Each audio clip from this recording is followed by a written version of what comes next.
My God, why have you forsaken me? Father. On the seventh day, he blessed it, and he rested.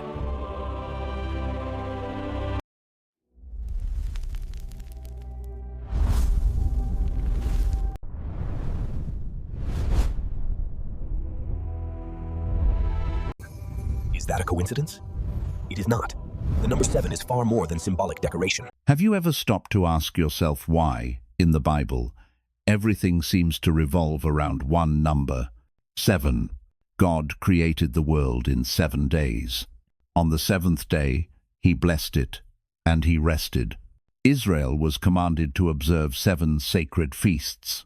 The walls of Jericho fell after 7 marches. Jesus spoke 7 final sentences from the cross. And in Revelation, everything unfolds in groups of 7. 7 seals, 7 trumpets, 7 bowls, 7 churches. Is that a coincidence? It is not. The number 7 is far more than symbolic decoration. It is a celestial code, a divine signature woven through Scripture like an invisible thread. But here's the unsettling question. Why 7? Why not 3? Why not 10? Why not 12? What is it about this number that God chose to repeat it relentlessly from Genesis to Revelation? Nothing in the Bible is accidental. When God repeats something, it is never for aesthetics. It is always for purpose. And the purpose behind 7 is deeper than most people realize. Stay with me until the end, because what you are about to uncover may change not only how you read the Bible, but how you understand your own spiritual process. Let's begin. To understand why God chose 7 and not 6, not 10, not 12, we cannot rely solely on theological textbooks or numerological theories. We must go further back. Not to Sinai, not to the prophets, not even to Revelation. We must return to the beginning, not to the chaos itself, but to the precise moment when primordial silence began to yield to a voice. Because if 7 is a divine mark, it was not etched with fire or sword. It was written with words, and words that create do not rush. They advance in order, each one necessary, each one deliberate. Every step moved toward a work that could only be complete in 7. In the beginning, there was darkness. Not a hostile darkness, but a formless one. Weightless, directionless, absolute stillness. Then the voice came, not as an explosion, but as a line drawn across nothingness. Let there be light. The light did not crash in like lightning. It arrived like a veil being lifted. It separated what had once been the same. And God saw that the separation, the distinction itself, was good. Not useful, not impressive. Good, because when the Creator says something is good, he is declaring purpose. That was day 1. And with each passing day, creation did not merely expand, it organized itself. The second day was not repetition, but continuation. Sky and waters, dry land emerging, seeds hidden in fertile soil, a sun to govern the day, a moon to rule the night, birds, beasts, creatures of the sea. Everything followed a greater intention, to prepare a dwelling. But it wasn't just a world being formed. It was a rhythm, a sequence that taught without human words that fullness requires time, that anything meant to be inhabited must first be separated, formed, and filled. And when the earth was clothed with life, when dust received breath, then came the 6th day, humanity, not as decoration but as reflection, not as owner but as image, and the voice that once commanded, now blessed. Yet even then, the work was not finished. One day remained, a day that brought no new creatures, no new separations, no new lights in the heavens, a day where nothing was added, yet everything was declared complete, the 7th day. And though no visible action took place, it may have been the most profound moment of all, because on the 7th day, God rested, not from exhaustion, but as a declaration. as if he paused to behold not as an outside observer, but as one who knows the work has reached its exact measure. Nothing missing, nothing excessive, everything ready to be inhabited. And that day, the seventh, was blessed, set apart, marked as an invisible signal that would define the divine rhythm forever. From that moment on, everything created to endure carried that structure within it. Process, order, pause, fulfillment. In the silence of the seventh day, there is no emptiness, there is fullness. In that pause, there is no abandonment, there is complete presence. As if the universe itself held its breath to hear a sentence never spoken aloud, yet echoing through everything. It is enough. From that day forward, 7 became the measure of completeness, not merely as a number, but as an idea, a symbol of the moment when nothing more needs to be added or corrected. 7 does not merely close a cycle, it consecrates it. And this principle, established at the beginning, was never abandoned. 7 would appear again and again, sometimes visible, sometimes hidden, but always present. In days, in years, in feasts, in covenants, like a melody repeating beneath history, setting the tempo of eternity. Every generation inherited this rhythm, even without realizing it. Languages changed, calendars shifted, empires rose, and imposed their own systems of time. Yet the 7-day cycle was never broken. Not by Rome, with all its authority over calendars. Not by Babylon, with its obsession over the stars. Because 7 was not a cultural invention. It was a memory engraved into creation itself. Every time the sun sets for the 7th time since the week began, the universe seems to remember that there was a beginning, and that the beginning ended in rest. The 7th day is not merely part of a calendar, it is a silent declaration echoing through centuries, reminding humanity that every work authored by God has a moment when it stops, not because it failed, but because it is complete. And if the Creator himself rested, what does that say about the value of limits? About pauses, about endings. From that moment on, 7 was no longer a number like the others. It became the echo of an original act. It was never about counting to 7. It was about understanding the idea hidden behind it. Everything born with purpose has a proper measure, and that measure is called fullness. When the ancient Hebrews heard the story of creation, they were not simply listening to a tale about the past. They were recognizing a structure that shaped them as well. They belonged to a world where God worked for 6 days and then declared a space in time holy. A day without additions. A day where nothing was altered, only blessed. That day was the 7th, and from that moment on, the number 7 was sealed as God's chosen pattern. Not because of superstition, not because of mysticism, but because it represents the precise moment when everything finds its place, the point where divine intention and created matter finally align, and nothing is missing. But this structure did not end in Genesis. What began in the garden continued in the wilderness, on the mountains, and at the altars.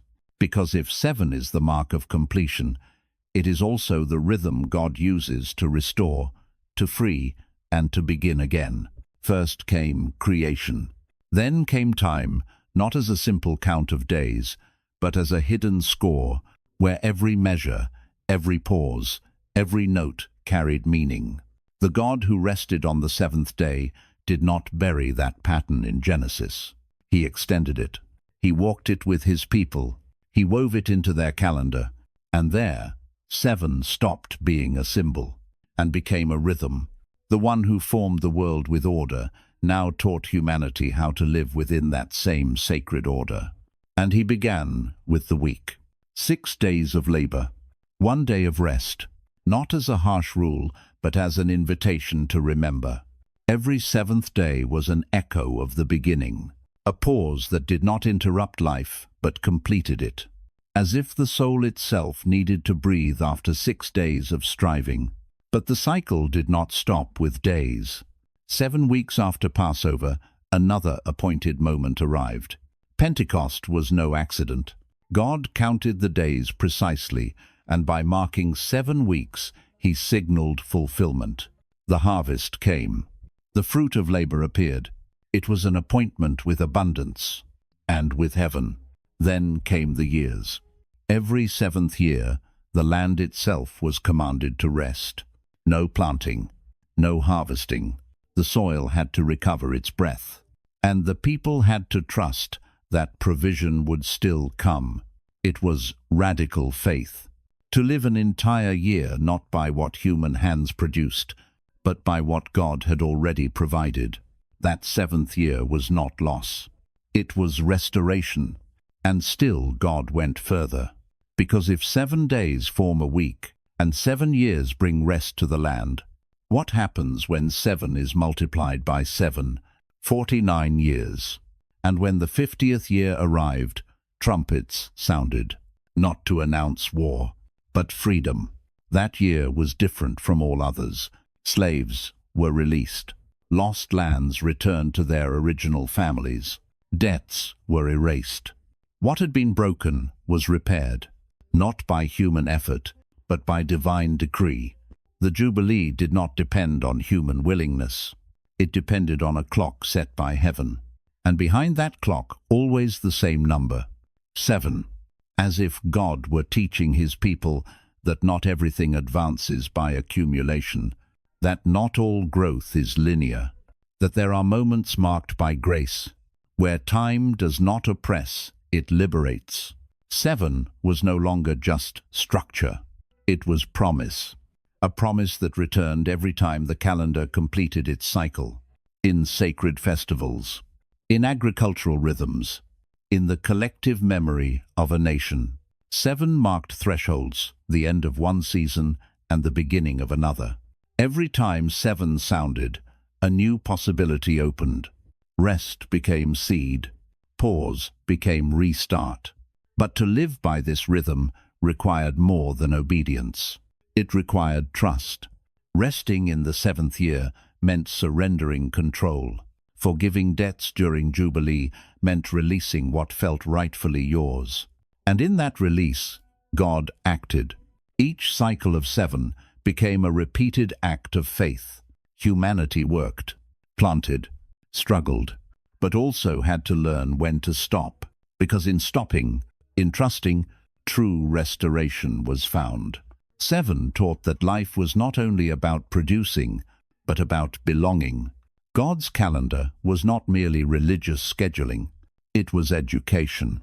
With every cycle of 7, God reshaped the human heart, reminding it that control was never ours. That time was not an enemy. That rest exists beyond effort. That justice exists beyond merit. And this rhythm did not mark Israel alone. The universe itself seems to respond to it. In natural cycles, in seasons, in gestation, in heartbeats that accelerate and slow. Creation recognizes the pattern, as if it were written into its deepest design. Because 7 does not merely signal the end of a stage. It signals healing. It does not merely close a cycle. It consecrates it. It is the rhythm through which God tells the world, not everything depends on you. I sustain. I provide. I restore. And that message, etched into days, weeks, and years, was never abandoned. The same God who commanded rest for the land, forgiveness of debts, and freedom for slaves, would one day send a greater rest, a deeper freedom, a final restoration. Because from the beginning, 7 was never only about time. It was about what was coming. And sometimes God does not explain. He gives instructions. And in those moments, faith is not measured by emotion, but by trust. This is how it has always worked, not by impulse, but by precision. That is exactly what happened when the people of Israel stood before the walls of Jericho. A city sealed shut, impenetrable, silent. and surrounded by a command that made no sense. God did not ask for weapons. He did not ask for tactics. He asked for steps. March once a day for 6 days. No speeches. No interruptions. Only the sound of feet on dry ground and the echo of trumpets not blown to intimidate but to obey. And on the 7th day, march not once but 7 times. Then shout. It was strange, almost absurd. But behind that design was a pattern, because when the people obeyed down to the final detail, the walls fell not by human strength, but by fulfilled obedience. It was as if heaven itself had been waiting for the cycle of 7 to be completed before it moved. And Jericho was not the exception. When Moses received instructions for the tabernacle, every measurement, every fabric, every material had purpose. But at the center of it all stood one object radiating significance: the lampstand. 7 branches, not 6, not 8, 7, forged from a single piece of pure gold. No joints, no separations. Each branch carried a lamp. Each lamp required oil. It was more than furniture. It was a burning representation of covenant, because where there is continuous light, there is presence. And that presence did not manifest randomly. It followed a pattern. As I showed you on the mountain, make it exactly so. That was not a suggestion.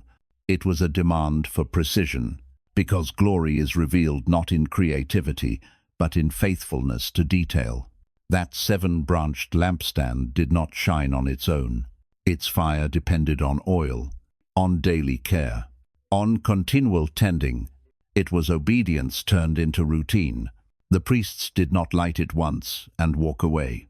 They kept it burning day after day, as if divine light required human faithfulness to remain visible in the holy place. And this was not the only ritual marked by 7. In sacrifices, in purifications, in consecrations, blood was sprinkled 7 times before the mercy seat. A leper was declared clean after 7 days. Oil was applied 7 times in sacred anointings. Every action carried precision, because covenant is never improvised. God does not demand human perfection. He looks for fidelity. 7 became a silent measure of obedience. Not spectacular, not always understood, but deeply consequential. Every time an Israelite repeated a ritual exactly, they were declaring more than devotion. They were saying, I trust what he established, even when I don't fully understand it.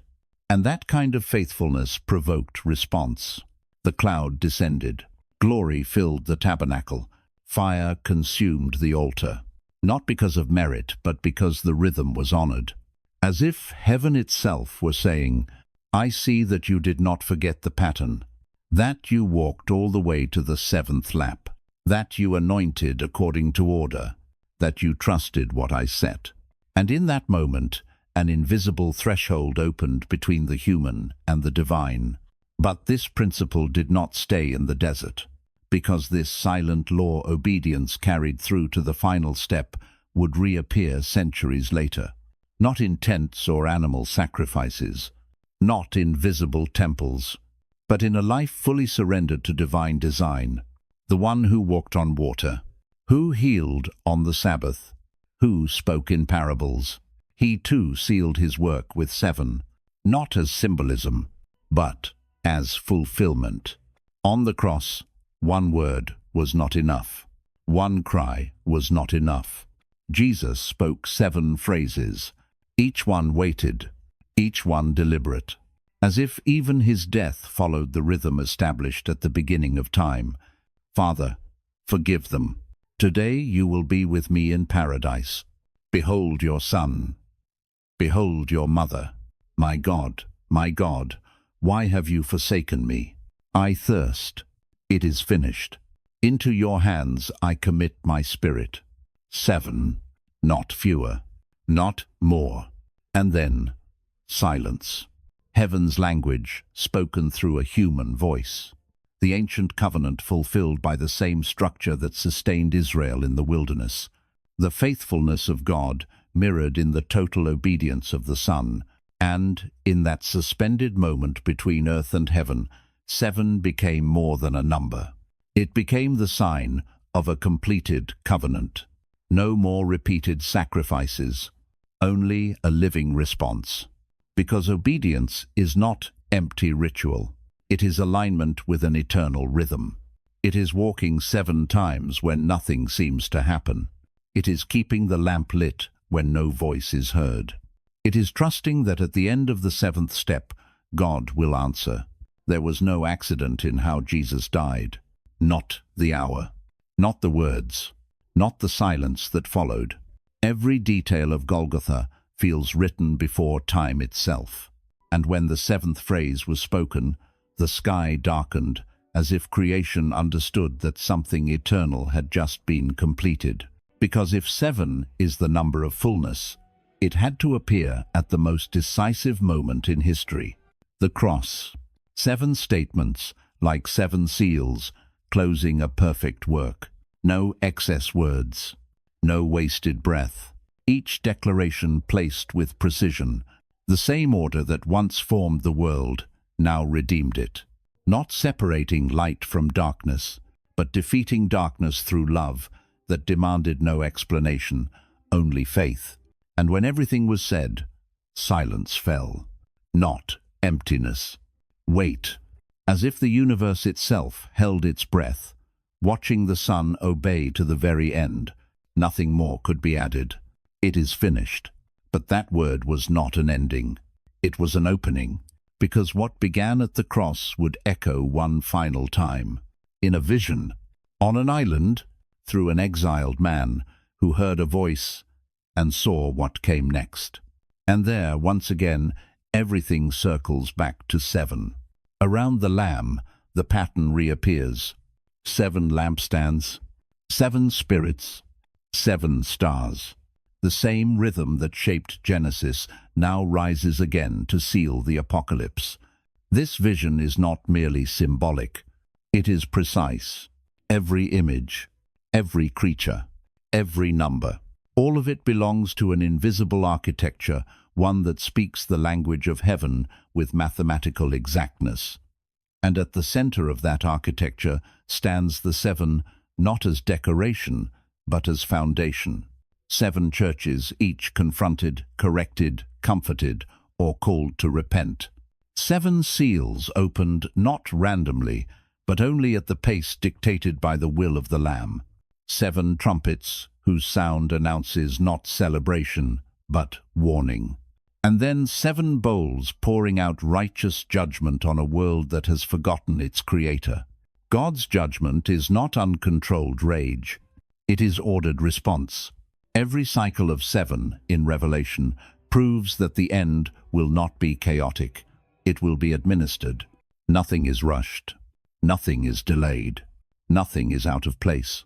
The same God who created in 7 days now judges in 7 acts. The number does not change. It only reveals its fullness. Even the Lamb himself bears the mark of 7. 7 horns, 7 eyes, 7 spirits of God sent into all the earth. Not fragments, not divisions, but expressions of complete power, total wisdom, absolute presence. Here, 7 does not decorate its seals.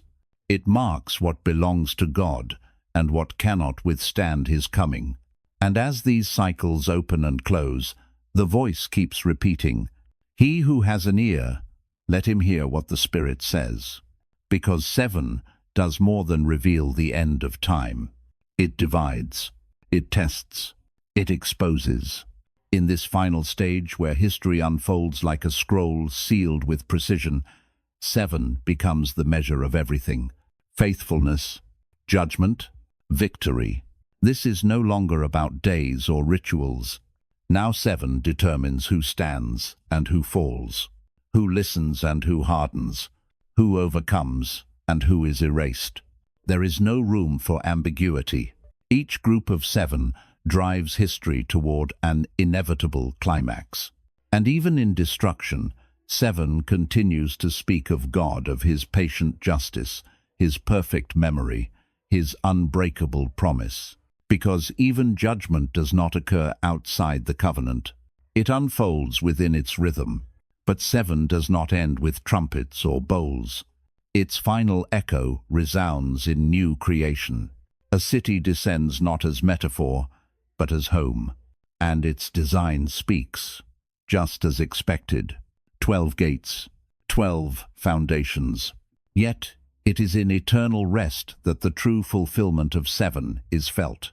No temple, because the Lord God and the Lamb are its temple. No night, because his glory never fades. The cycle is complete. What began in a garden ends in a city. What was broken is now restored. And between Genesis and Revelation, between the first word and the last tear, 7 was the invisible line holding everything together. From "Let there be light" to "Behold, I make all things new." 7 marked history as the pulse of eternity. But that pulse has never stopped beating, because not everything began fully formed, and neither did you.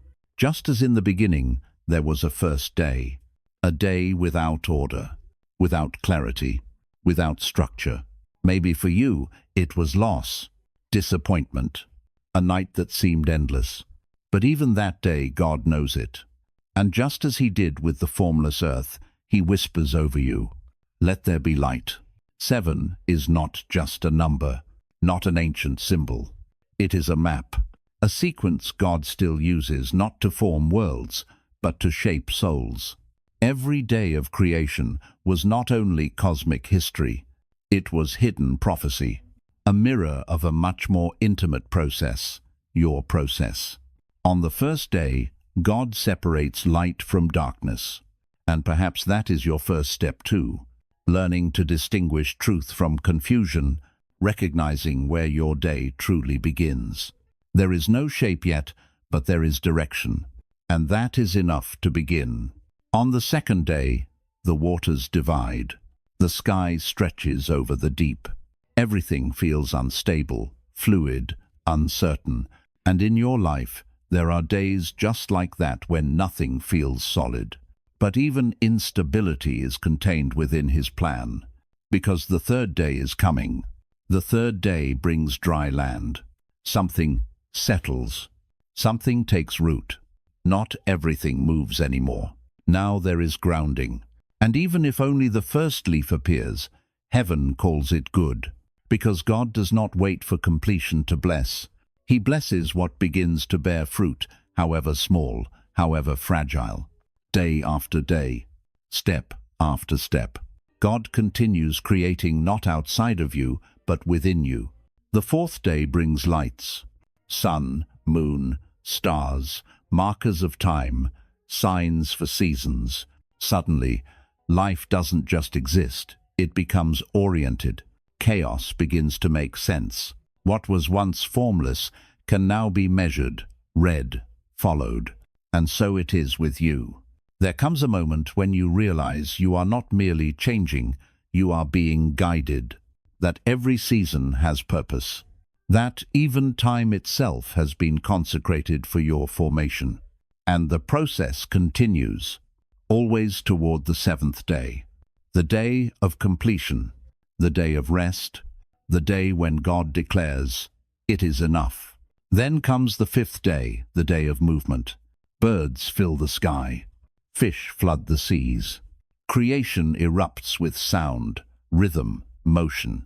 Life no longer stands still, it surges. And in your own process, this may be the moment when something finally begins to move inside you. What was once trapped starts to fly. What was stagnant begins to swim. Hope stirs where silence ruled. It is not only the visible world that changes, it is the soul awakening, responding, stretching toward life again. Then comes the sixth day humanity. Not just form, but face. Not just function, but identity. God creates man in his image. Here the work reaches its peak. This is no longer merely construction. It is relationship. God does not simply speak. He draws near. He forms with his hands. He breathes with his own breath. At this stage of the process, you are no longer just receiving direction. You are being inhabited. The design becomes conscious. The dust begins to recognize itself as a sun. And yet even now something is missing. Because even when everything appears to be in place, God does not call this fullness. He does not rest yet. He does not seal the work. Something remains. The 7. Then comes the 7th day. And nothing visible is created. No new creatures. No skies stretched. No seas divided. Only one thing happens. God rests. Not because he is exhausted, but because nothing is lacking. This rest is not inactivity. It is declaration. It says, nothing is missing. It is the breath of the Creator as he beholds his work and calls it exceedingly good. And so it is with your life. The 7th day is not when you produce more. It is when you no longer need to produce.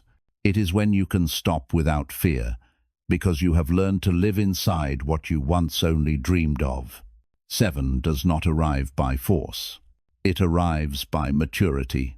It is the moment you realize the process mattered as much as the outcome. That every dark day, every separation, every seed, every flight, every formation was carrying you here. And if 7 is God's favored number, it is not because it is mystical or magical. It is because it carries his deepest intention, not perfection by human standards, but completion by divine design. That you reach a place where you can look back and say, everything had a purpose. Where you can look inward and feel, he was present at every stage. Where you can look upward and confess, I did not do this alone, because 7 is more than a number. It is how God turns chaos into cosmos, emptiness into calling, dust into destiny. It is the sequence that never breaks, the pulse that never stops. And even when you cannot see it, even when you think you are still on day 2 or day 3, the 7 is already written into your story. You only have to keep the rhythm. Now you know. The number 7 was never chosen at random. It is not decorative symbolism repeated for poetic effect. It is a signature, a hidden language God uses to write not only world history, but your history. From the first verse of Genesis to the final vision of Revelation, 7 beats like a steady heartbeat. It never fades. It never deviates. Every time God wants to declare something complete, ready, settled, inhabitable, he uses 7, not to impress, but to reveal. And that revelation does not end on the page. It reaches you now in your confusion, your exhaustion, your waiting. Because if you are in a process, you must understand this. It is not random, and it is not linear. It has rhythm. It has days. It has meaning. You may still be in separation. You may just be beginning to bear fruit. You may still be searching for light.